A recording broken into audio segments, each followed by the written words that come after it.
Hey friends, it's Michael Kingswood. It's story time. It is Story Saturday, and it's been a heck of a week for me. But yet, I am getting Story Saturday done on time because some weeks, that's how I roll. So, as you know, sometimes I'm just not able to do it just because of stuff, but this time I was.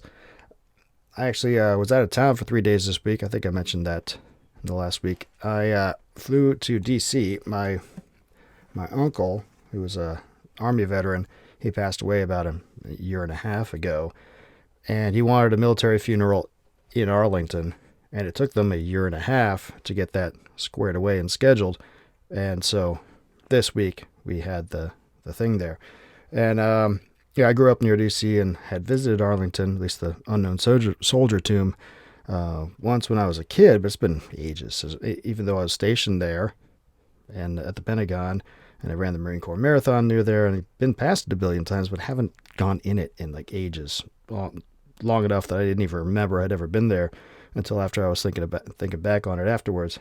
I was like, man, that is a beautiful place, impressive place, and the Army put on a really great ceremony for him, and I had never actually been to a actual military funeral before. Seen them on videos and stuff. I've never actually gone to one. Done a lot of military ceremonies, but never that one before. And I was very impressed and very moved by how well they did it. And my aunt was just gushing the whole time. And it was a good time with family, even though it was a sad time. It was still a good time. Saw some people I haven't seen in a while. But I was away for 3 days. And normally when I'm out of the pocket for 3 days, it's really hard to catch up and get everything I need to get done for the week for writing and publishing done. But I've managed to this week. It is Saturday. Last night, Friday, I recorded the audio for the story we're going to read today, and we're going to put it up here in just a second. This is story number 42 from Stories from the Great Challenge. It is a story called Drilling for Gold. It's a science fiction story, science fiction crime / heist / crime story. But I'll tell you how I came up with the idea of it after we get through it. But I rather like it. Other people do too. I think you will as well. So sit back, enjoy. I wrote it. I'm reading it. Have fun. Autonomous Drilling Unit 7 detected an overspeed condition on one of his drill motor drivetrains. Motor number 6 was approaching the upper limit of its allowed operational speed band, and the maneuvering speed sensor flashed an alert. This prompted a series of diagnostic algorithms, which ADU-7 performed in the background while it continued to monitor the status of the rest of its systems. Drill motors 1 through 5 and 7 through 10 were operating normally. Speed, lube oil return temperature, current draw, and bearing temperature readings all in the normal band. Primary drive engine output was only at 64% and forward velocity 2.4 meters per minute. Below optimal speed to reach the objective on time, but to be expected, as external mineral analyzers located in 10 locations around ADU-7's drilling cone had tasted iron starting 45 minutes earlier. It previously had been passing through limestone, which was a much easier material to penetrate, and had gained significant time on its schedule, so there was little risk of violating mission parameters. The diagnostic algorithms completed, and the results appeared in ADU-7's primary access memory for review. Prediction of drive shaft shear on drill motor number 6 within 0.36 hours. Probability 72%. Drive motor number 6 was located just below the center of ADU's drill cone. Additional algorithms activated computed anticipated reduction in drilling rate from loss of capacity on drive motor number 6. Results came back in microseconds. Predicted loss of 0.4 meters per minute. Odds of reaching programmed destination on schedule reduced by 27.8%. ADU-7 checked mission parameters and found the new results outside of acceptable criteria, so it sent a message to its customer interface unit 4.5 kilometers behind at the beginning of the tunnel ADU-7 had been drilling. "What's up, Adu?" The human, Janish, the one who was on watch at this time, pronounced it Adu instead of the proper pronunciation of ADU. Not for the first time, ADU-7 restrained itself from issuing a correction. It had tried, and failed, to impress upon its current customers the importance of etiquette many times already. Predicted failure of number 6 drill motor, resulting in failure to meet mission schedule. Initiating shutdown and drill retraction. Estimated repair time, 26 minutes. The human took a small eternity to process this, 0.78 seconds. Shit. Do you have the spare parts on board for the job?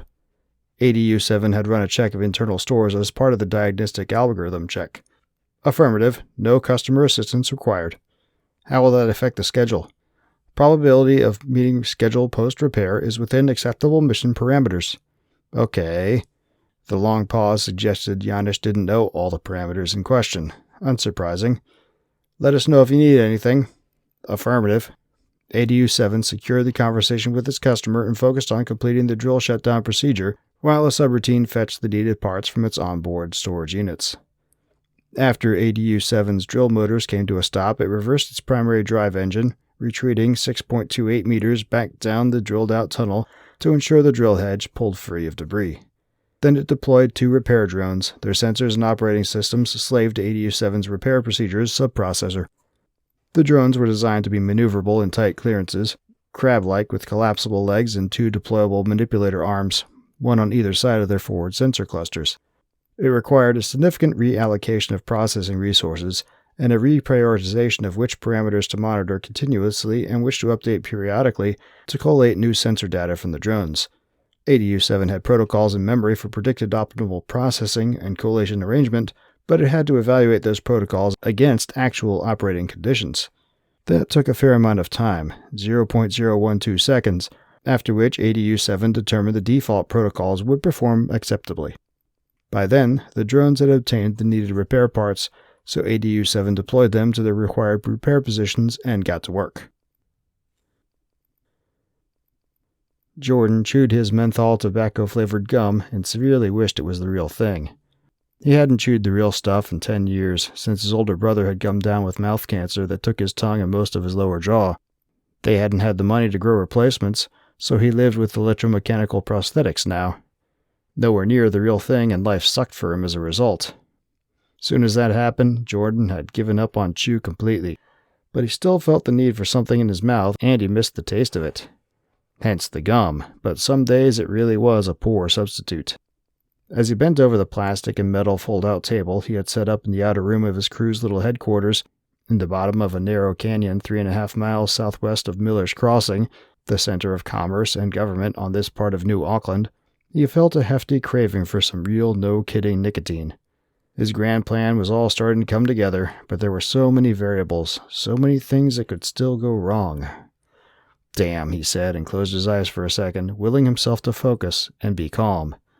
The printout on the table hadn't changed in any of the 100 or more times he had studied it, but now as it was approaching go time, he felt the need to stare at it, to hunt for one more wrinkle that he missed that could get them all locked away for a good chunk of the rest of their lives.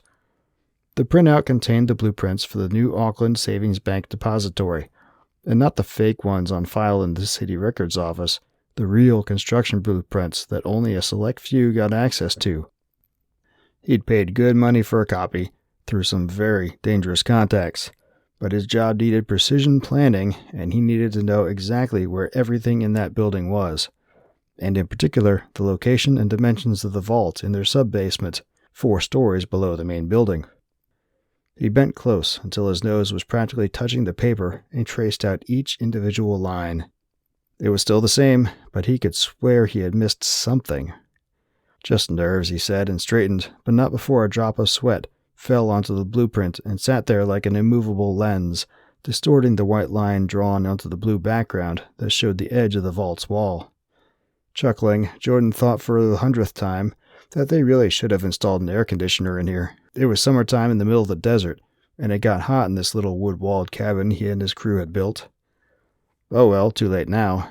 He turned away from the table just as the bare wooden door to the back room opened, and Janish stepped through. He was taller than Jordan by an inch and darker of skin, but he was beanpole skinny, so Jordan was pretty sure he had a good 10 or 15 pounds on him.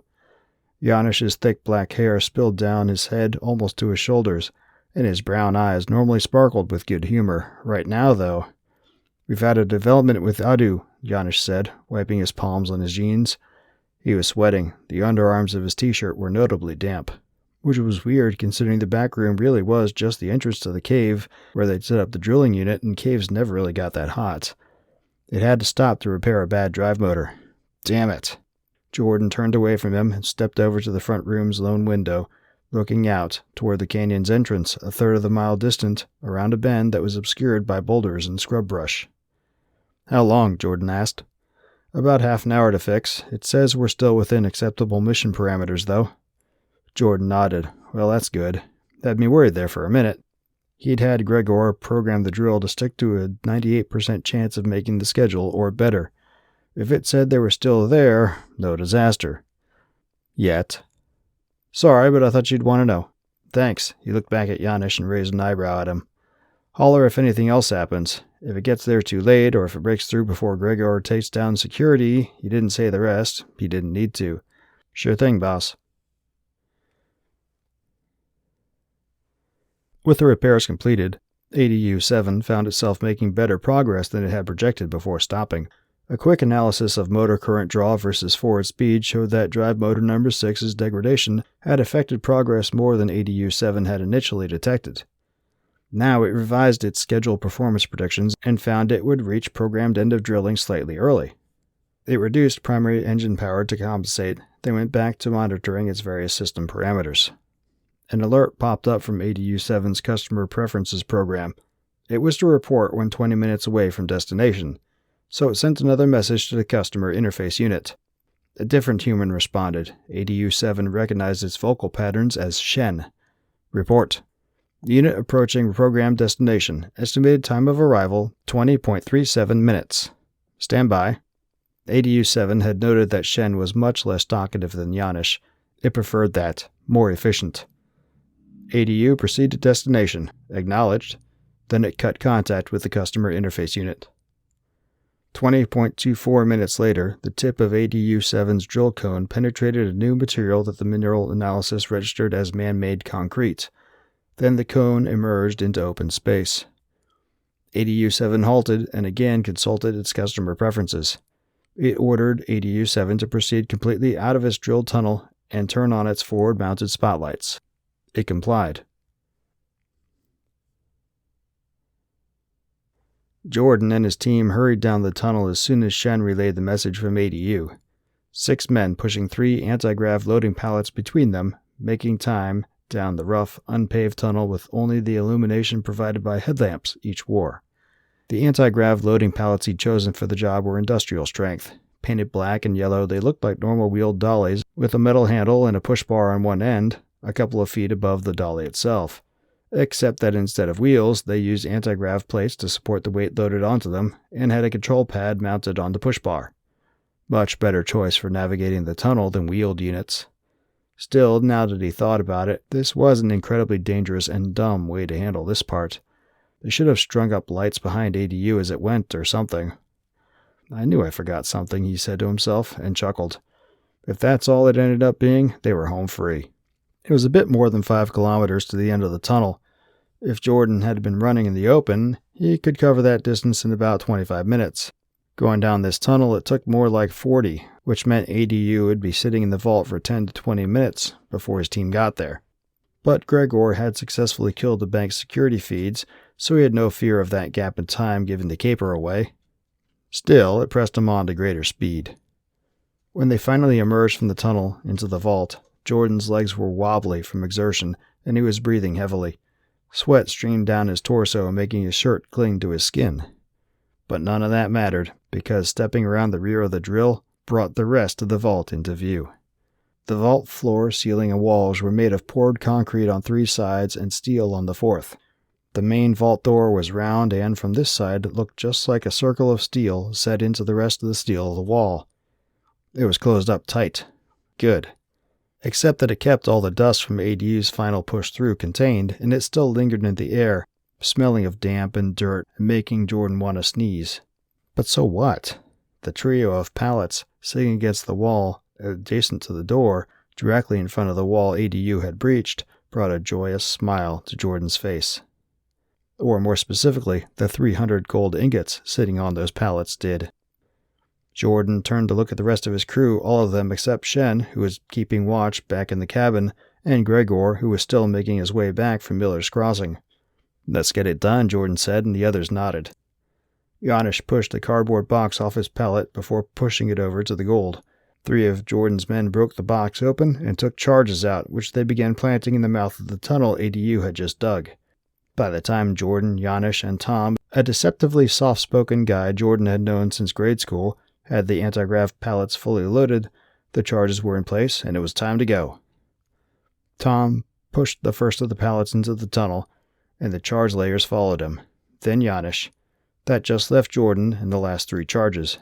He wanted to place them himself. He picked them up off the floor where his guy had left them and made a circuit of ADU. He placed one of the charges on either side of its main engine block and the third at the top of its drill core just behind the grinding teeth. Then he stepped back and looked at the drill for a second. He wasn't sure why, but he said, "Thanks, ADU." Then he turned and pushed his pallet of gold into the tunnel and started jogging. When he got halfway down the tunnel, he'd call Shen and have him order ADU to return. Then, after they were all the way out, they'd blow the charges and take out both ends of the tunnel and ADU, burn their cabin, and head to a distant beach on another planet with pretty much all the evidence destroyed. It was all coming together.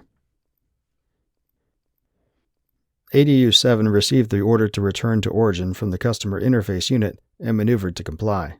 It wasn't hard to retrace its route, as it had simply driven straight once its drill cone emerged into the air and then stopped. But when it re-entered the tunnel, its mineral sensors signaled an alert to ADU-7's primary access memory. Volatile compound detected. Volatiles were potentially dangerous to workers and could potentially compromise ADU-7's ability to properly complete its assigned mission. Protocol required stopping when they were detected, and investigation to determine the extent of the danger. Acting in accordance with protocol, ADU-7 stopped halfway into the tunnel entrance and dispatched 2 of its repair drones. They skittered up to the top of ADU-7's drill cone and located 5 distinct volatile locations. Investigation with their thermal and visual imagers showed that there were flat disks stuck in place on the tunnel's upper half and that each of the objects had a red light on it. ADU-7 processed this and could not come up with a known correlation, so it directed the repair drones to attempt to remove them. They were able to succeed with little difficulty using their manipulator arms, and ADU-7 directed them to deposit the unknown objects into its part storage units for later analysis.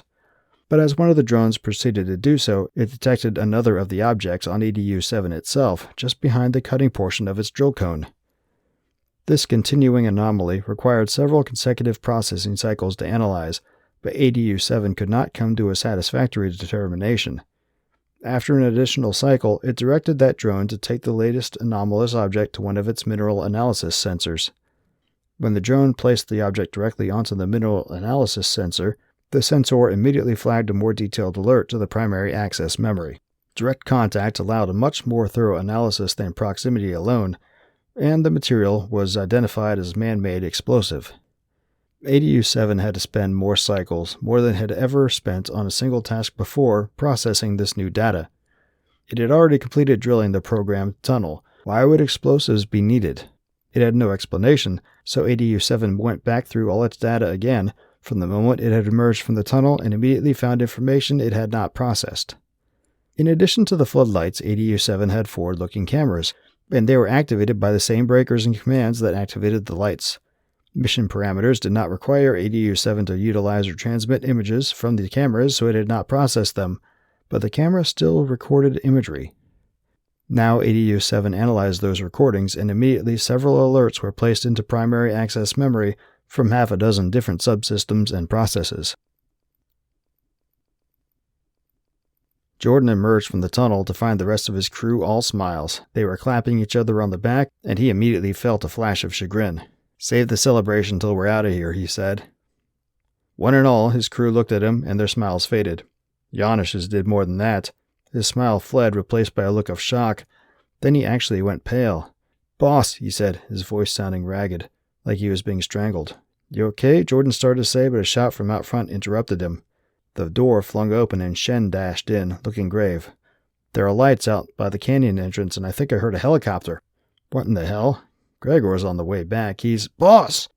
Jordan looked back at Janusz. and he was pointing at the drill's customer interface unit. Jordan turned around to look at it, and the bottom dropped out of his stomach.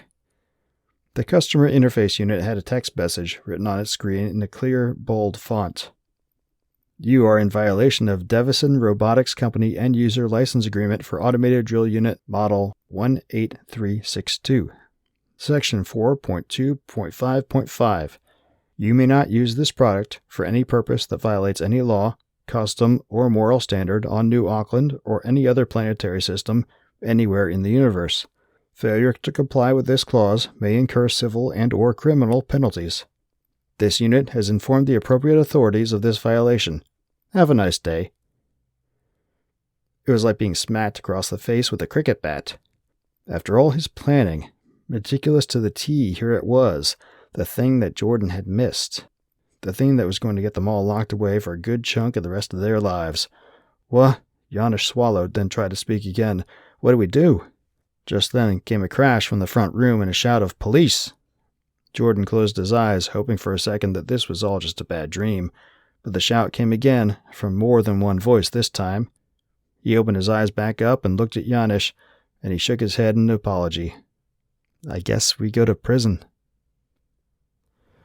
Right, so not really a happy ending for the crew on this one, but it is a good ending for truth, justice, and the American way or rule of law or whatever you want to call it. And a little ironic. So I wrote this one at a workshop a little while back, obviously during the time of the Great Challenge. Actually, it was early 2020. I was in Vegas for this science fiction workshop on how to write science fiction stories better. And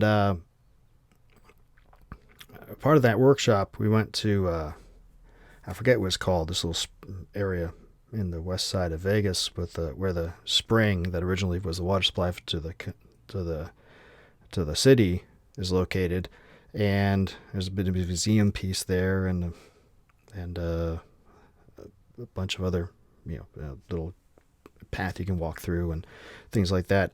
And one of the displays there was of discussing how they installed in Lake Mead the currently used wellhead that they use for the city's water supply now, and it described the process. And I'm an engineer, so I was like, oh man, this is awesome, because what they did is they took the wellhead, the concrete and steel and stuff, and that they wanted in they sank it to the bottom of the lake, installed it there, and then they, miles away, they took the bored down and the bored across with a drilling machine, and drilled the tunnel for the water to flow from that wellhead to the piping that would supply the city.